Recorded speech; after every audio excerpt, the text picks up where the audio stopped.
안녕하십니까? 예, 오늘은 로마서 13장입니다.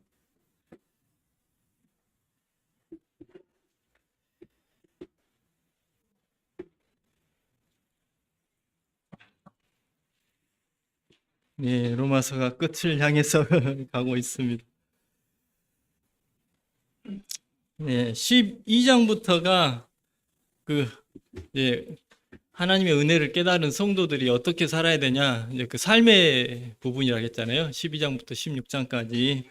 그래서 뭐 이해하는 데는 어렵지는 않은 것 같아요. 삶을 이야기를 하니까. 근데 그게 마음이 뜨거워지는 게 쉽지 않다. 이런 생각을 하게 됩니다. 로마서 13장은 1절로 7절까지 하고 8절로 14절 이렇게 두 부분으로 나눌 수 있습니다.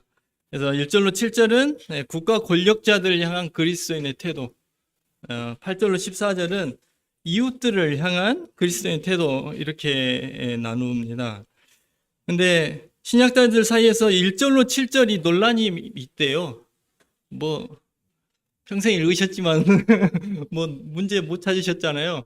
근데 이게 맨날 연구하는 사람들이라 그런지 이게 이상한가 봐요. 그래서 이상하다고 생각하고 봐도 별로 이상하지 않은 것 같은데 이상하대요. 그래서 뭐가 그렇게 이상한지, 이제 이상하다고 생각하는 분들은 12장과 13장 1절로 7절이 연결이 자연스럽지가 못하다. 차라리 12장 끝에서 13장 8절로 바로 가는 게 자연스럽다. 왜냐하면 12장 후반부가 불신 사회와 불신자들 사이에서 성도들이 어떻게 살아야 되는가를 이야기를 했거든요. 그리고 13장 8절은 이제 이웃과의 관계를 이야기하니까 비슷한 내용으로 이렇게 연결이 잘 되잖아요. 근데 갑자기 권세자들이 이렇게 나오니까 이게 어색하다, 잘 맞지 않다, 이렇게 이야기를 한대요. 그래서 심하게 이야기하는 분들은 이 부분은 사도 바울이 쓴 게 아니고 나중에 후세대 중에 누가 이걸 끼워 넣었다 뭐 이렇게까지 이야기를 한대요.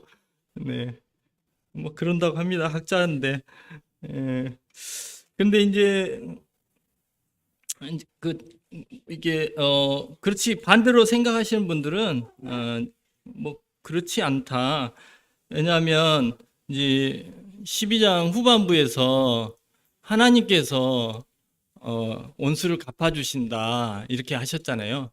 그러니까 이 세상에서 하나님을 대신해서 그 범죄한 자들을 심판하는 사람들은 권세자들이잖아요.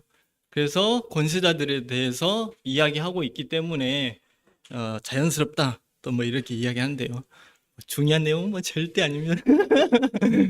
평생 몰랐는데 뭐. 근데 이제 이런 에피소드가 있다 이렇게 생각하시면 조금 13장이 그렇구나, 좀 기억하기 쉬울 것 같아서 말씀을 드렸고요. 1절로 이제 7절이 국가 권력자들 향한 그리스도인의 태도입니다. 1절, 각 사람은 위에 있는 권세들에게 복종하라. 권세는 하나님으로부터 나지 않음이 없나니 모든 권세는 다 하나님께서 정하신 바라. 위에 있는 권세들에게 복종하는 것은 뭐 모든 사람들에게 다 적용되는 거잖아요. 근데 사도는 성도들이 할지라도 여기서 예외가 될 수 없다라고 지금 이야기를 하는 것입니다. 그리고 그 이유는 모든 권세는 하나님께로부터 비롯된 것이고 하나님께서 그 권세를 이렇게 딱 정해 주셨으니까라고 이야기를 하고 있습니다. 다니엘서 4장 25절에 잘 아시는 내용인데 다니엘이 느부갓네살의 왕의 꿈을 해석해 주면서 이렇게 이야기를 했습니다.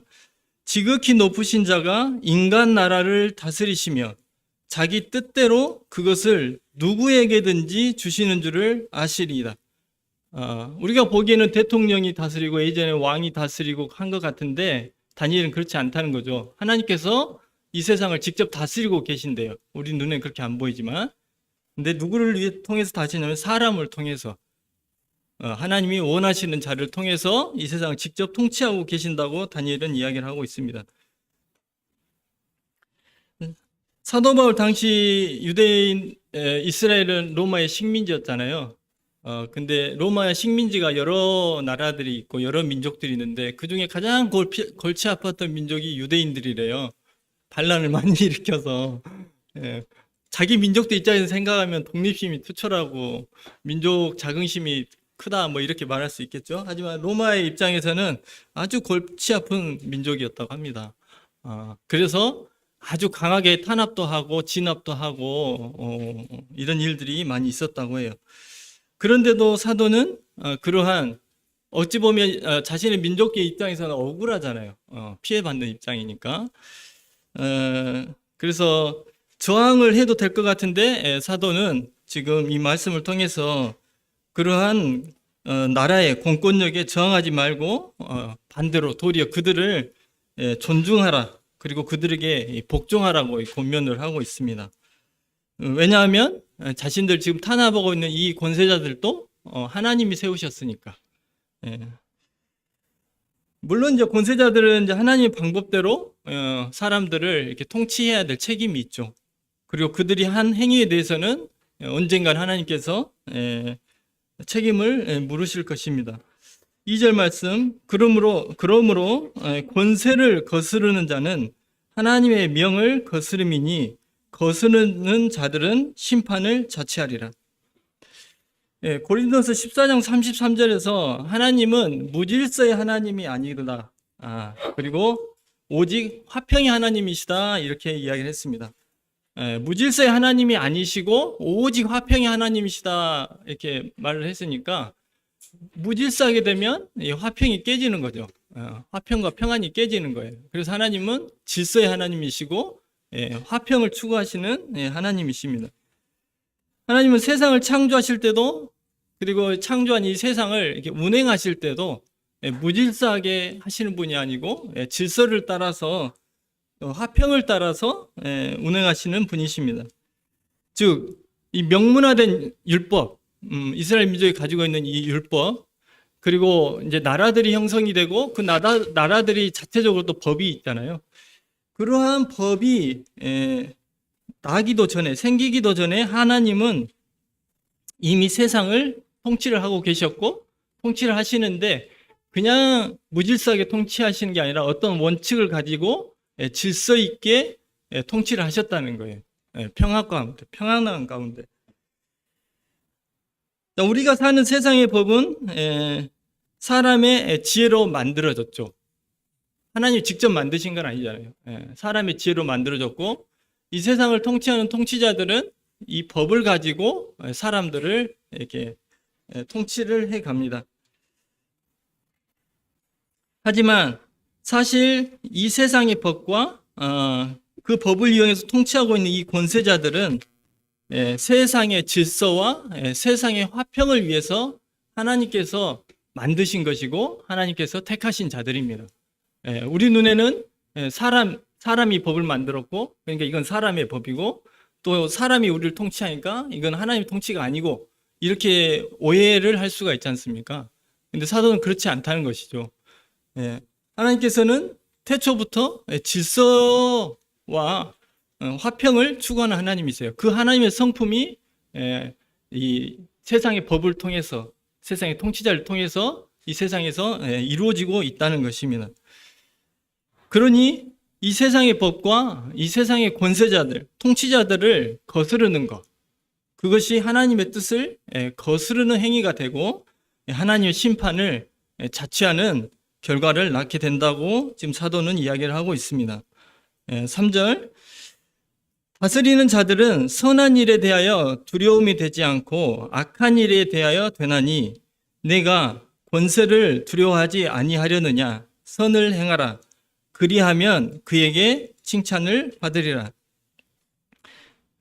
사도는 이 정부를 인정하고 복종해야 되는 또 다른 이유를 이야기를 하고 있습니다. 그 이유는 법과 질서를 유지하기 위해서 정부 조직이 유지하기 위한 정부 조직인 군대, 경찰 이런 조직들이 있잖아요.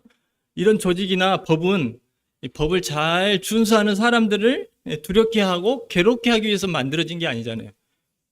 두렵게 하고 괴롭게 하기 위해서 존재하는 분들이 아니잖아요. 경찰이나 군대나 이런 조직들은. 이제 범죄자들, 악을 행하는 자들을 제재하기 위해서 만들어진 법이고, 그들을 제재하기 위해서 존재하는 조직이 경찰이나 군대가 될 것입니다. 근데 만약 군대나 경찰이 자기 역할 제대로 못하게 된다면 나라는 혼란 가운데 빠지게 되겠죠. 그리고 그 피해는 고스란히 선량한 백성들에게 돌아가게 될 것입니다. 자, 네가 권세를 두려워하지 아니하려느냐라는 표현을 표준 세번역본에서는 권세를 가진 사람을 두려워하지 않으려거든이라고 이렇게 표현을 하고 있습니다.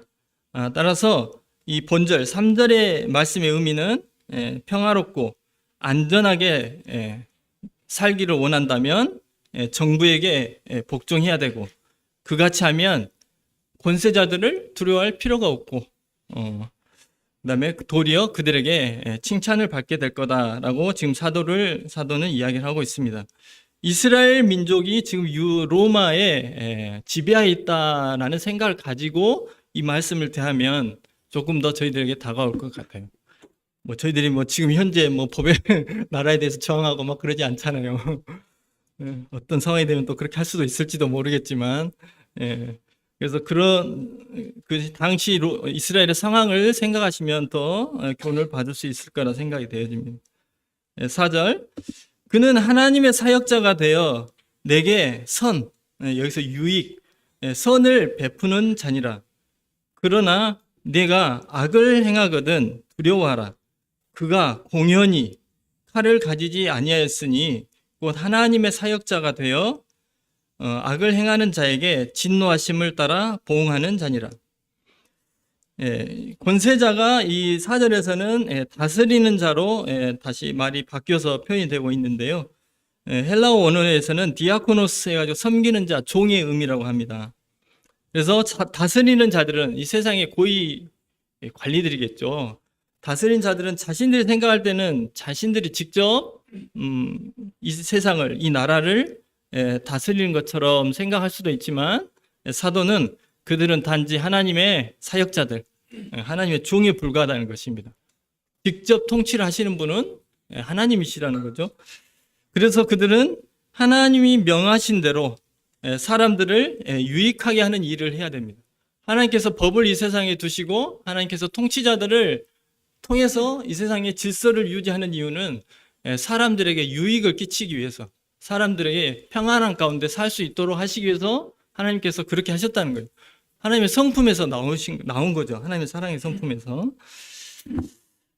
자, 이러한 통치자들이 하나님께서 가지고 계신 이런 뜻, 사람들에게 유익을 끼치기 위해서 이 세상에 사람들이 평안한 가운데 살 수 있도록 하시기 위한 하나님의 그 뜻을 이 세상의 통치자들이 잘 이 땅에서 실행할 수 있도록 하기 위해서 하나님께서 그들에게 어떤 특권을 허락하셨는데, 그게 바로 뭐냐면 그가 공연히 괜히 칼을 가지지 아니하였느니라라고 사도는 이야기를 하고 있어요. 이 통치자들에게, 권세자들에게 하나님께서 하나님을 대신해서 이 땅을, 내가 창조한 이 인생들이 평안하게 안전한 가운데 살 수 있도록 너희들이 잘 통치를 해라 라고 말씀하시면서 그들이 그 일들을 잘 할 수 있도록 권세, 힘을 주셨는데, 그게 뭐냐면 칼이라고 이야기를 하고 있습니다. 성경학자들은 여기서 칼이 통치자들의 최상의 권세인 사형을 집행할 수 있는 권한을 의미한다라고 이렇게 분별한다고 합니다. 이처럼 세상의 통치자들은 하나님으로부터 강력한 권세를 위임받은 자들입니다. 이러한 이유로 사도는 성도들에게 권세자들, 통치자들을 두려워할 줄 알아야 된다고 이야기를 합니다. 당시에 유대인들은 많이 그렇지 못한 상황이 있을 수도 있었을 것 같아요. 자기들을 식민 지배하고 있는 사람들이니까. 세리들도 엄청 미워하잖아요. 5절, 그러므로 복종하지 아니할 수 없으니 진노 때문에 할 것이 아니라 양심을 따라 할 것이라. 사도는 결론적으로 복종하지 아니할 수 없다라고 이야기합니다. 이 말은 그리스도인들은 무조건 국가 권력에 복종해야 된다는 말입니다. 이렇게 해야 되는 이유를 두 가지 이야기하는데, 첫 번째는 앞에서도 쭉 살펴봤던 것처럼 이 권세자들을 통해서 임하게 될 하나님의 진노를 인해서 그렇게 하라는 것입니다.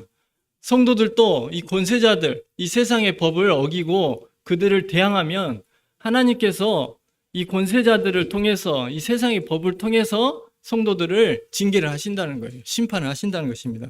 그러니까 조심하라는 것입니다. 두 번째는 양심을 인해서라고 이야기를 합니다. 저희들이 죄를 범하면 양심의 가책을 받죠. 양심이 활동을 하잖아요. 그래서 죄를 지적하잖아요. 저희들이 세상의 법을 어기면, 말씀에서 말하고 있지 않더라도 세상의 법을 어기면 저희들의 양심이 저희들의 그 범법함에 대해서 지적을 한다는 거예요. 어떤 경우는 저희들 판단에 이건 너무 불의한 법이야, 이 법은 잘못됐어 라고 생각하고 그 법에 대해서 그 법에 대해서 저항하고 준행하지 않는 경우도 있을 수도 있을 것 같아요. 성도들이라면 뭐 무조건 어기지는 않지 않겠어요? 하지만 내 생각에는 이 법은 잘못됐어 라고 생각하고 그 법을 소홀히 여기는 그런 경우는 있을 수 있을 것 같습니다. 그런 경우에도 저희들 마음 가운데 이 양심은 지적을 한다는 거예요. 너는 옳다고 생각하고 있지만 지금 법을 어기고 있는 행위야 라고 양심이 지적한다는 거예요. 그런 양심의 지적에 대해서 저희들이 하지만 이거는 내 생각에 이건 분명히 잘못된 법이야 라고 양심의 가책을 억누를 수 있겠죠. 하지만 이런 일들이 계속 반복되면 저희들이 양심이 병이 든다는 거예요. 이 양심은 선한 하나님의 성품을 따라 지어진 것인데 이 양심이 병이 들어서 참과 거짓을 구분할 수 없게 된다는 거예요. 하나님이 봤을 때 이것은 잘못된 부분까지도 나중에는 병이 들어서 자신의 생각에 잡혀가지고 다 잘못된 것으로, 또 하나님께서는 잘못됐다고 하는데 내 생각에는 옳은 것이야 이렇게 판단하고 행할 수 있게 된다는 것입니다. 그래서 사도는 너의 양심을 위해서 그렇게 해라 라고 이야기를 하고 있습니다. 두 번째 이유로 6절 7절 읽겠습니다. 너희가 조세를 바치는 것도 이로 말미암음이라. 그들이 하나님의 일꾼이 되어 바로 이 일에 항상 힘쓰느니라. 모든 자에게 줄 것을 주되 조세를 받을 자에게 조세를 바치고 관세를 받을 자에게 관세를 받을 자에게 관세를 바치고 두려워할 자를 두려워하며 존경할 자를 존경하라. 네. 여기 말씀을 보면은 자꾸 공무원들이 생각이 나서 김은주장님 얼굴이 막 갔다 갔다 하고 그거는 좀 교육 공무원이라 잘 생각이 안 나더라고요. 행정직이 생각이 많이 나대요. 그래서 김은주장님 존경해야 된다.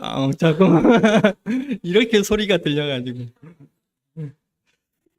그래서 성도들은 정부에 복종할 의무만 있는 게 아니라 이제 성도들은 세금을 잘 납부를 해서 이 나라의 재정을 튼튼히 해야 될 그런 의무도 가지고 있다고 지금 사도는 이야기를 하고 있습니다.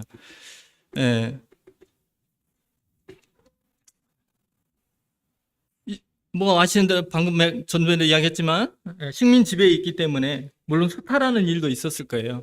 여기서 지금 로마서 13장에서 이야기하는 것은 권세자들이 어떤 잘못을 했고 그들이 어떻게 뭔 일을 해야 되고 그거는 언급하는 게 아니에요. 단지 성도들의 의무, 성도들이 해야 될 마땅한 본분에 대해서 이야기를 하는 거지. 권세자들도 막 자기들 불법 저지르고 막 하잖아요. 그럴 때는 어떻게 해야 돼요? 뭐 이런 부분을 언급하는 부분이 아니기 때문에 그런 생각을 하지 마시고 막 식민 지배 때 막 수탈했잖아요. 그런데 세금 내야 되나요? 막 그런 생각하지 마시고 그거는 하나님께서 알아서 그들에게 책임을 물으실 거예요. 식민 지배 가운데 있기 때문에 세금이 얼마나 내기 싫었겠어요. 하지만 하나님은 이 세상 가운데 안정된 정부가 세워지기를 원합니다. 그리고 그 정부들이 하나님이 원하시는 대로 국민들을 위해서 국가의 기능을 잘 수행해 가기를 하나님은 원하세요.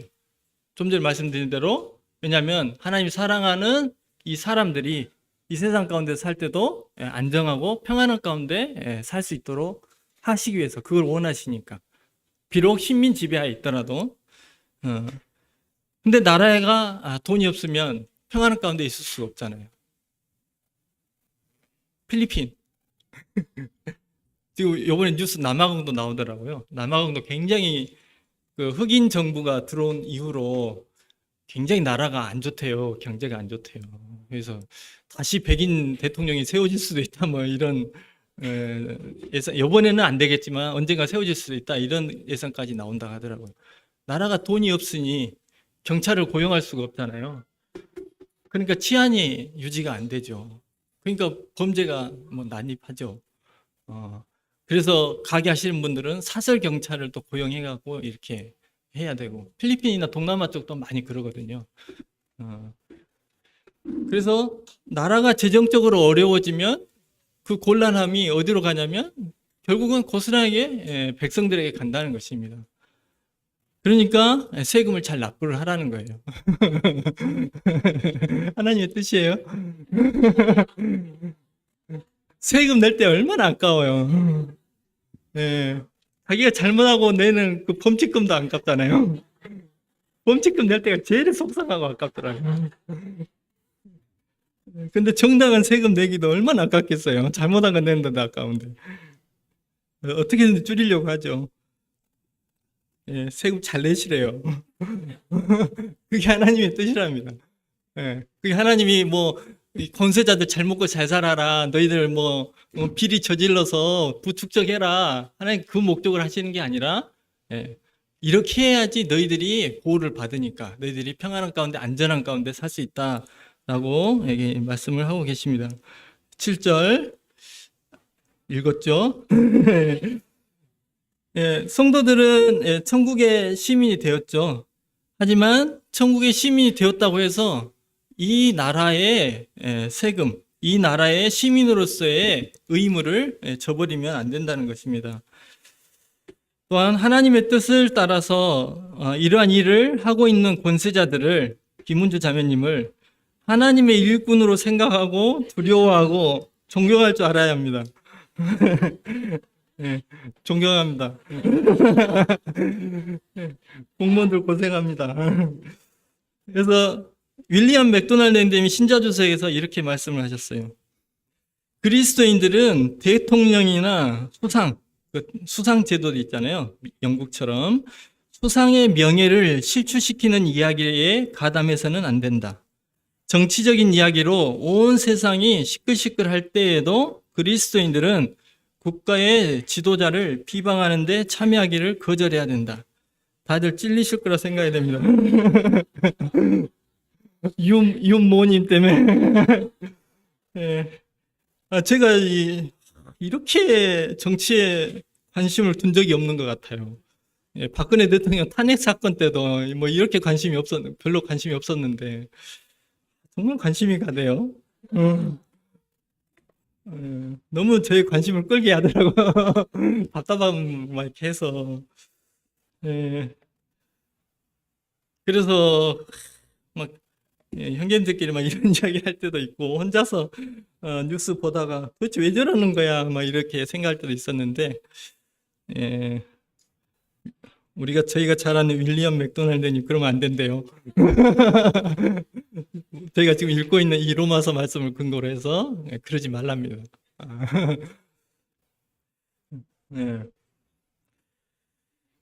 자, 사도는 로마서 11장까지 하나님의 은혜, 하나님의 사랑, 우리의 지혜로는 측량할 수 없는 그 하나님의 지혜 그 깊이에 대해서 이야기를 하고 11장 마지막 부분에서 놀라움을 표했어요.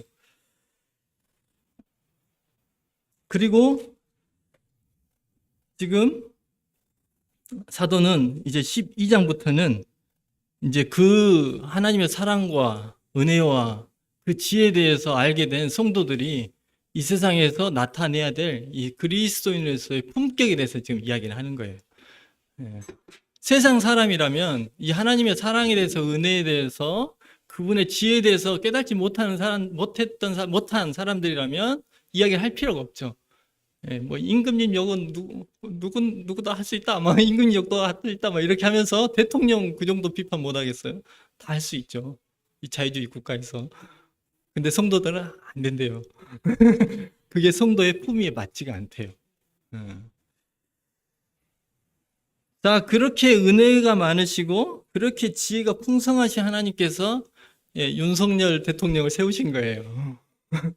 저희는 이해가 안 되죠. 도대체 이렇게 능력 없는 사람이 어떻게 대통령이 돼가지고 우리에게 이런 고통을 주나, 뭐 이런 생각을 할 수 있는데, 사람이 투표를 해서 뽑았지만 사람이 뽑은 게 아니라 하나님이 허락하신 거라는 겁니다. 윤석열 대통령을 허락을 해서, 아유, 실명 걸어놓으면 안 된 거 아닌가? 대통령을 허락하신 거예요. 그러니까 하나님께서는 너희들 이를 통해서 고통당해봐라, 이런 목적을 안 하셨겠죠. 그래서 저희 나라를 하나님께서 위해서 일을 세우신 거예요. 지금은 잘 일 안 될 수가 있지만 무슨 어떠한 목적과 어떠한 이유를 가지시고 이 정권을 하나님께서 세우신 것입니다. 지금은 다 할 수 없지만. 그래서 권세자들에 대해서 저희들이 함부로 판단하고 함부로 비방을 하게 된다면, 이를 세우신, 이 정권을 현재 우리나라에 세우신 그 하나님의 지혜와 그 하나님의 사랑과 은혜를 의심하고 비판하는 그러한 결과를 낳게 된다는 것입니다. 그래서 그들을 두려워하고 존경하라고 사도는 이야기를 하고 있습니다. 왜? 그들을 두려워하고 존경하는 게 하나님을 두려워하고 하나님을 존경하는 것이 되기 때문에 그렇습니다. 8절로 14절은 이웃들을 향한 그리스도인의 태도입니다. 8절, 피차 사랑의 빛 외에는 아무에게든지 아무 빛도 지지 말라. 남을 사랑하는 자는 율법을 다 이루었느니라. 8절부터 14절까지 문장 중에서, 구절 중에서 제일 중요한 것 같아요. 자, 오늘날 저희들이 살아가다 보면은 이렇게 빚을 불가피하게 빚을 져야 되는 경우가 있잖아요. 예를 들어서 뭐 아파트 담보대출, 뭐 어떻게 뭐 현금으로 다 살 수 있으면 좋지만 뭐 여기 청년들 있지만 나중에 집 사기 쉽지 않아요?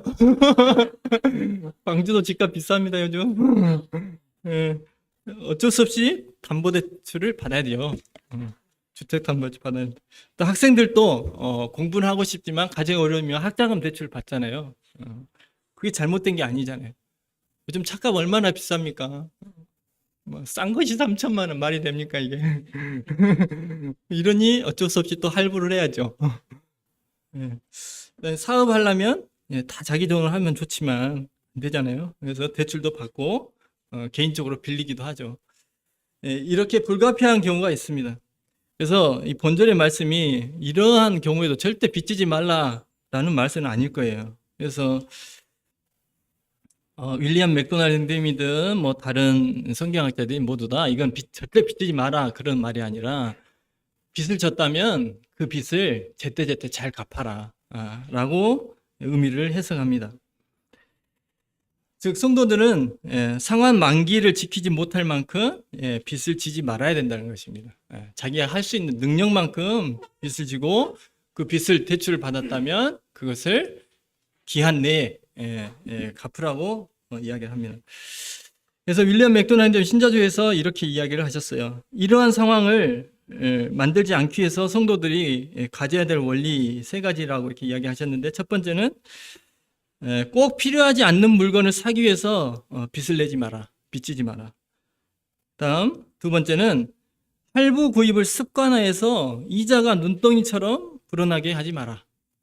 세 번째는 빚진 자는 채권자, 즉 돈을 빌려준 자의 종이 된다는 사실을 항상 기억하고 자신의 수입 안에서 검소하게 생활해라 라고 조언을 했습니다. 자, 이처럼 사도는 모든 빚을 잘 갚아야 한다고 강조를 했어요. 그리고 나서 성도들이 아무리 노력해도 아무리 갚아도 다 갚을 수 없는 빚이 있는데, 그 빚이 바로 사랑의 빚이다. 이 빚은 저희들이 상환할 수 없는 빚이에요. 그렇기 때문에 사랑의 빚 외에는 지지 말라고 한 겁니다. 이 갚을 수가 없으니까. 그렇지만 사랑의 빚 외에 나머지 빚은 잘 갚아라라고 사도는 이야기를 합니다. 성도들은 하나님께 대해서 사랑의 빚진 자들입니다. 그런데 그 빚이 너무 커서 아무리 갚은다 할지라도 도저히 다 갚을 수 없는 그런 빚입니다. 하나님은 성도들을 구원하시고 그들에게 하나님을 사랑해라, 그리고 내 이웃을 사랑해라고 말씀을 해주셨습니다. 사랑의 빚을 갚으라는 것입니다. 그러므로 그리스도인들은 하나님을 대해서 또 서로를 대해서 끊임없이 사랑해야 되는 그러한 빚을 진 사랑의 빚진 자들입니다. 하나님을 향한 사랑은 하나님과 관련된 말씀을 순종하는 행위로 나타납니다. 이웃을 향한 사랑은 사람들과 관련된 하나님의 계명들을 순종하는 그런 행위의 모습으로 나타나게 될 것입니다. 그래서 사도는 남을 사랑하는 자는 율법을 다 이루었다라고 이야기를 하고 있습니다. 여기서는 사랑과의 관계를 이야기하고 있기 때문에 하나님을 향한 사랑은 지금 빼놓고 이야기를 합니다. 그래서 율법을 다 이루었다는 이야기가 뭐 사람만 사랑하면, 남을 사랑하면 다 율법이 다 지켰다 이런 이야기가 아니에요. 이처럼 사랑의 빚진 자의 삶을 사는 성도들은 율법의 계명들을 순종하는 삶을 살게 되는 것입니다. 9절로 10절 말씀 읽겠습니다. 간음하지 말라, 살인하지 말라, 도둑질하지 말라, 탐내지 말라 한 것과 그 외에 다른 계명이 있을지라도 내 이웃을 내 자신과 같이 사랑하라 하신 그 말씀 가운데 다 들었느니라. 10절, 사랑은 이웃에게 악을 행하지 아니하나니 그러므로 사랑은 율법의 완성이니라. 사도는 10계명 중에 이웃사랑과 관련된 계명들을 지금 본절에서 나열을 했습니다. 마태복음 22장 35절로 40절 한번 찾아보겠습니다.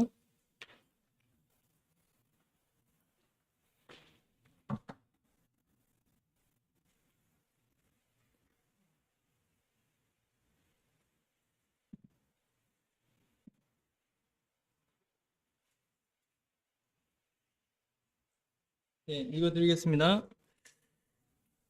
35절부터 그 중에 한 율법사가 예수를 시험하여 묻되 선생님, 율법 중에서 어느 계명이 크니이까? 예수께서 이르시되 내 마음을 다하고 목숨을 다하고 뜻을 다하여 주 너의 하나님을 사랑하라 하셨으니 이것이 크고 첫째 되는 계명이요.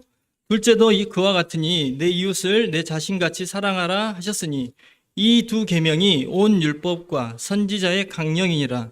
40절 말씀을 표준 세번역은 이 두 계명의 모든 율법과 예언자들의 본 뜻이 달려있다라고 표현을 했고, 우리말 성경에서는 모든 율법과 예언자들의 말씀이 이 두 계명에서 나온 것이다 라고 표현을 했습니다. 예수님께서는 하나님의 사랑, 하나님 사랑, 이웃 사랑이 가장 큰 계명이라고 이렇게 말씀을 하시고, 모든 율법의 본 뜻이 이 두 계명 안에 있다. 그리고 모든 계명들이 이 두 계명에서 비롯된 것이다 라고 이렇게 말씀을 하셨습니다. 그래서 사도는 이 주님의 이 말씀을 근거로 해서 사랑은 율법의 완성이다 라고 단언하고 있는 것입니다. 이는 단순하게 율법을 문자 그대로 순종하게 된다라는 의미가 아니라 율법 안에 있는, 즉 우리가 하나님이 명하신 대로 하나님을 사랑하고 이웃을 사랑한다면 우리가 하나님의 계명들을 행할 수 있게 되는데, 그게 단순하게 그 계명에 기록된 문자 그대로 행하게 된다는 의미가 아니라 하나님의 본뜻, 하나님이 이 계명들을 허락하신 본뜻을 이해하고 그 말씀을 순종할 수 있게 된다는 것입니다. 좀 차이가 있잖아요. 왜냐하면 이 두 계명 안에는 하나님의 본 마음이 들어있기 때문에 이 본 마음이 들어있는 이 두 계명을 저희들이 근거로 해서 이 계명, 다른 계명들이 순종이 되어진다면 그 계명 순종이 단순하게 율법적 순종이 아니라 하나님의 마음을 이해하고 즐거움으로 순종할 수 있게 된다는 것입니다. 11절 말씀, 또 너희가 이 시기를 알거니와 자다가 깰 때가 벌써 되었으니 이는 이제 우리의 구원이 처음 믿을 때보다 가까웠습니다. 본장의 마지막 네 구절, 즉 11절부터 마지막까지는 이제 앞에서 지금 말한 1절부터 10절까지 말한 이 진리들이 즉시 행해져야 되는 그 이유에 대해서 이야기를 하고 있습니다.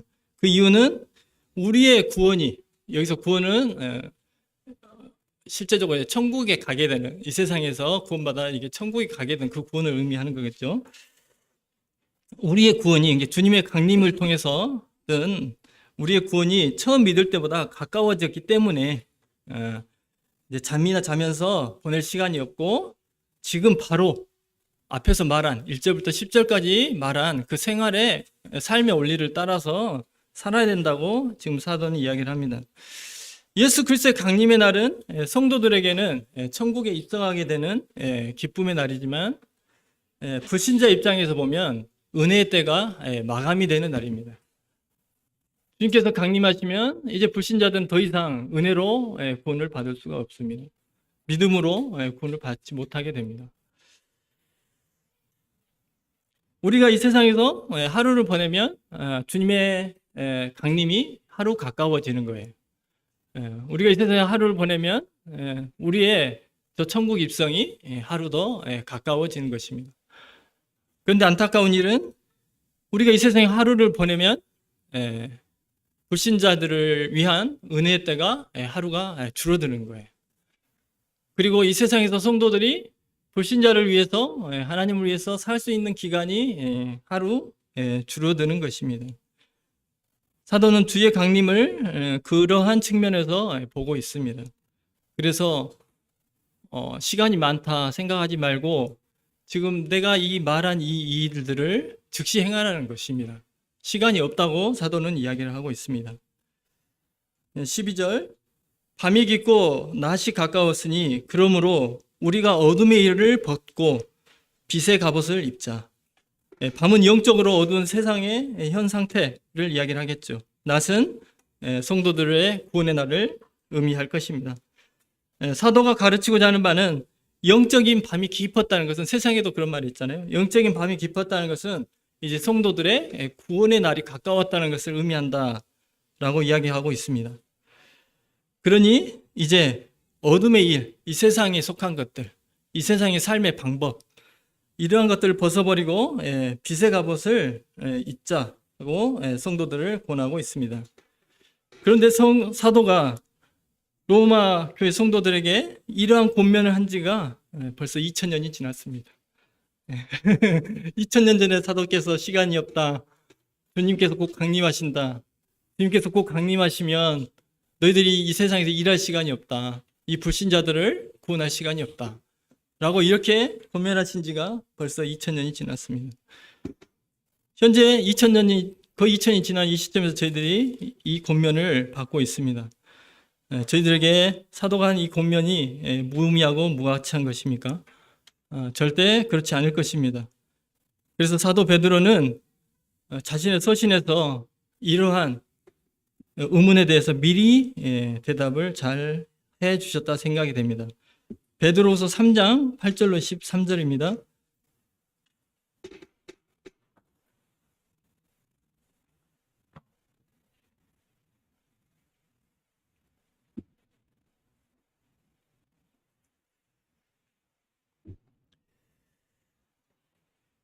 네, 저희들이 주의 강림을 기다리는 것처럼 하나님도 주님도 저희들을 영접하기를 학수고대 하실 것입니다.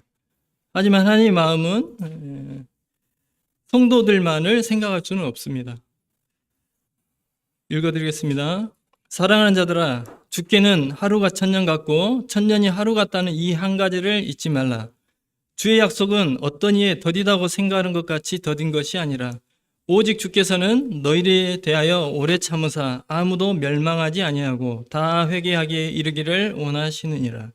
그러나 그 주의 날이 도둑같이 오리니 그 날에는 하늘이 큰 소리로 떠나가고 물질이 뜨거운 불에 풀어지고 땅과 그 중에 있는 모든 일이 드러나리로다. 이 모든 것이 이렇게 풀어지리니 너희가 어떠한 사람이 되어야 마땅하냐.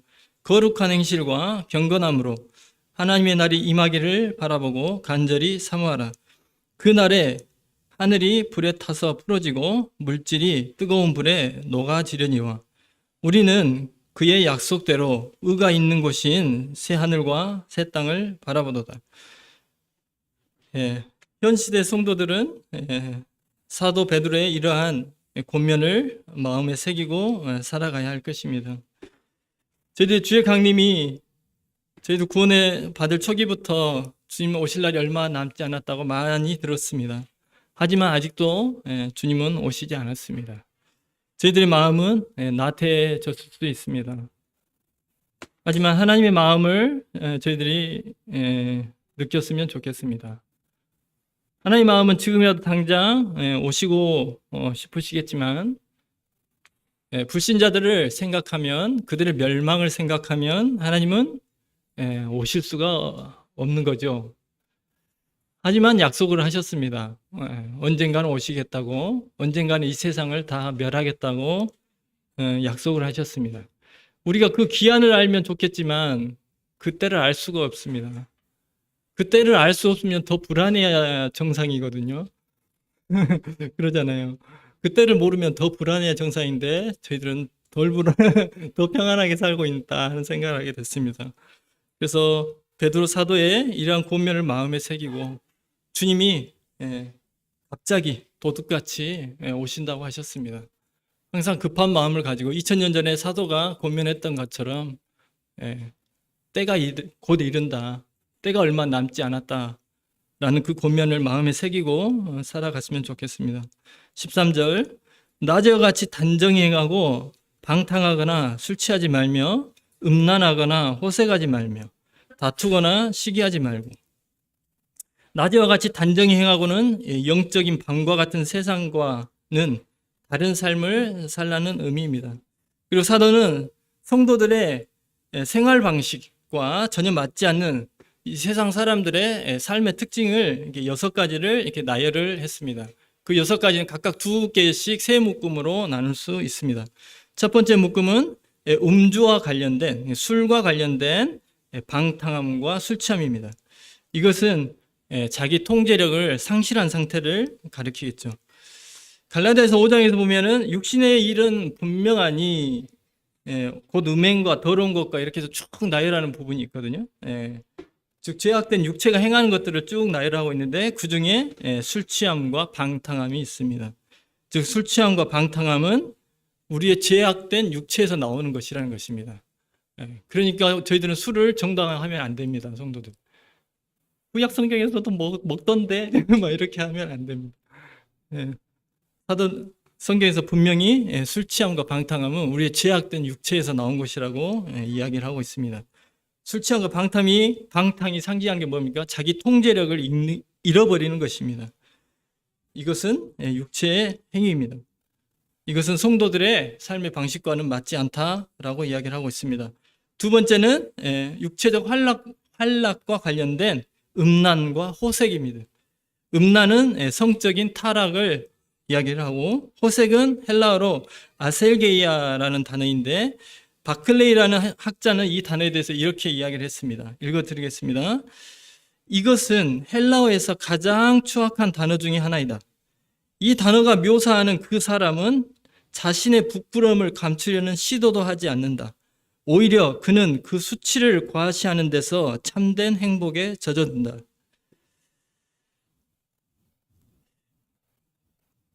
성도들이, 저희들이 현재 입장에서 생각할 수 없는 단어의 뜻이죠. 하지만 세상에서는 많이 접하게 현재는 되는 것 같아요. TV 방송 같은데 연예인들 이런 사람들도 이런 부분을 부끄러움 없이 내뱉는 경우를 보게 되는 것 같습니다. 옛날에는 방송 통신심의위원회 이런 데서 많이 걸렀는데 지금 그게 점점 더 완화돼 가지고 점점 더 심해지는 것 같습니다. 유튜브 같은 데서는 그런 제재가 없다 보니 훨씬 더 심하게 나타나고 있는 것 같습니다.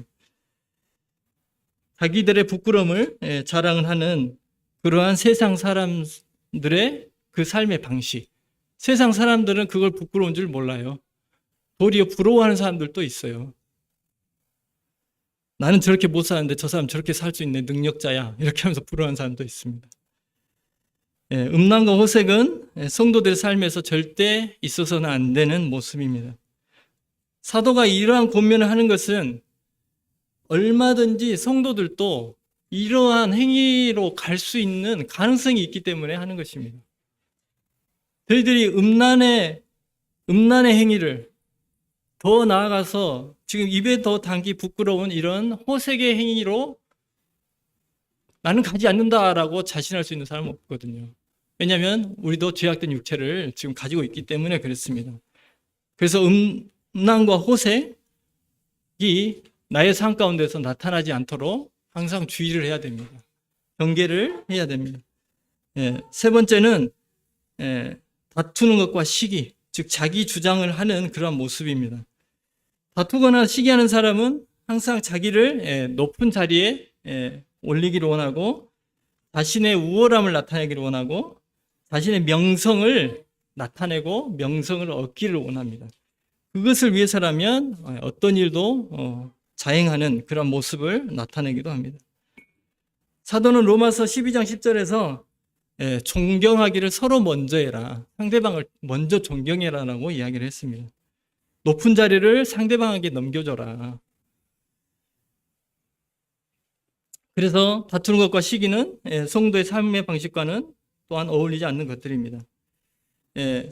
사도 바울은 빌립보서 3장에서 우리의 시민권은 하늘에 있는지라 라고 이렇게 말을 했습니다.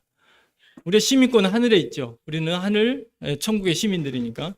킹제임스 성경에서는 우리의 생활 방식은 하늘에 있다라고 표현을 했습니다. 시민권을 생활 방식으로 표현을 했습니다. 즉 우리의 시민권, 한국 시민들은 한국 사람들과 같은 생활 방식으로 살아가죠. 미국 사람들은 그 나라의 생활 방식으로 살아가잖아요. 아프리카 나라면 그 나라 생활 방식대로 살아갑니다. 우리의 시민권은 하늘에 있기 때문에 우리의 육체는 지금 이 땅에 있을지라도 천국 시민처럼 그러한 생활 방식으로 살아가라고 사도는 권면을 했습니다.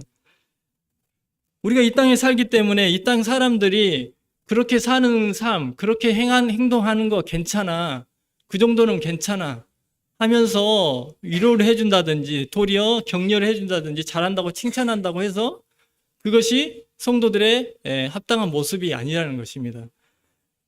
세상에서는 그게 옳고 인정이 된다 할지라도 성경에서 금한 것이면 그것은 이 세상의 생활 방식입니다.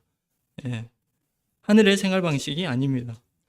14절 오직 주 예수 그리스도를 옷 입고 정욕을 위하여 육신의 일을 도모하지 말라. 성도들이 쫓아야 될 유일한 길은 주 예수 그리스도로 옷 입는 것이라고 이야기를 하고 있습니다. 옷을 입다는 것은 그리스도와 함께 그리스도와 밀접한 관계, 밀접한 연합을 의미하는 표현일 것입니다. 즉 그리스도, 우리 주 예수 그리스도가 살았던 그 삶의 방식대로 내가 이 세상에서 살아가고 그분처럼 이 세상에서 살고 그분을 나의 인도자요, 나의 표본으로 삼고 사는 삶, 그것을 의미하는 것일 것입니다. 또한 사도는 정욕을 위하여 육신의 일을 도모하지 말라라고 권면합니다. 표준 서번역본에서는 정욕을 채우려고 육신의 일을 꾀하지 마십시오. 공동번역에서는 육신의 정욕을 만족시키려는 생각은 아예 하지 마십시오라고 표현을 하고 있습니다. 이 앞절 13절에서 보았듯이 육신의 일은 분명합니다. 사도는 이러한 타락한 육신에게 내 삶에 내 마음의 주도권을 내주지 말고 내 마음의 주도권을 내줘가지고 그 육신이 내 삶을 마음대로 주관하고 좌지우지하도록 내버려 두지 말라고 이야기합니다. 성도들이 그리스도와 깊은 연합을 하게 될 때에 이러한 육신을 제어할 수 있게 되고 성도들의 삶을 통해서 그리스도가 나타나게 된다고 사도는 이야기를 합니다. 오늘 공부한 말씀들이 어떻게 조금 짐처럼 느껴지십니까? 아유, 그냥 또 이렇게 살아야 되네. 또 경계하고 조심하고 막 이렇게 두려워하고 막 순종하고 복종하고 막 이렇게 살아야 되네 또. 혹시 이렇게 느껴지십니까? 앞에서 이야기했던 것처럼 오늘 공부한 내용은 무거운 짐이 아닙니다. 이렇게 하면 제가 뭐 대단한 것 같은데 제 이야기가 아니라 말씀 이야기하는 겁니다. 예, 무거운 짐이 아닙니다. 예, 하나님의 사랑과 하나님의 지혜와 하나님의 은혜의 그 아름다움에 사로잡힌 성도들이 살아가게 되는 예, 아름다운 성도들의 인격, 품격. 좋은 말 다 내야 되는데 뭐 고상한 뭐 행위 예, 이것을 나타낸 가르쳐준 말씀입니다. 도저히 할 수 없는 것을 하라고 한다면 이것은 말이 안 되겠죠. 근데 사도는 11장까지 로마서를 통해서 그 하나님의 모습을 저희들에게 가르쳐 줬습니다. 사도도 똑같이 자신이 공부하고 알게 되고 느끼게 된 것을 저희들에게 전달해 준 것입니다. 그분에게 저희들의 마음이 사로잡혀 있다면 그 사랑에, 그 은혜에 저희들이 젖어 있고 그분의 지혜에 감탄하고 있다면 저희들이 이 세상에서 삶 가운데서 저희들의 모습이 이렇게 그리스도의 그런 아름다운 인격이, 그리스도의 아름다운 품격이 저희들에게 나타난대요. 주님과 같은 모습이 저희들에게 보여진다고 이야기를 하고 있습니다. 그렇게 되기를 얼마나 저희들이 소원합니까? 그래서 무거운 짐으로 느끼지 마시고 그거를 소망하고 소원하는, 원하는 마음으로 그런 마음을 가지셨으면 좋겠습니다. 이게 또 하라고 하네 이런 짐이 아니라 나도 주님과 같은 그런 모습을 조금이라도 닮아갔으면 좋겠다. 그런 소원하는 마음으로, 간절히 바라는 마음으로 이런 말씀들을 대하고 삶 가운데서 그러한 삶을 저희들이 추구하면 좋겠다는 생각이 들었습니다. 기도하고 마치겠습니다.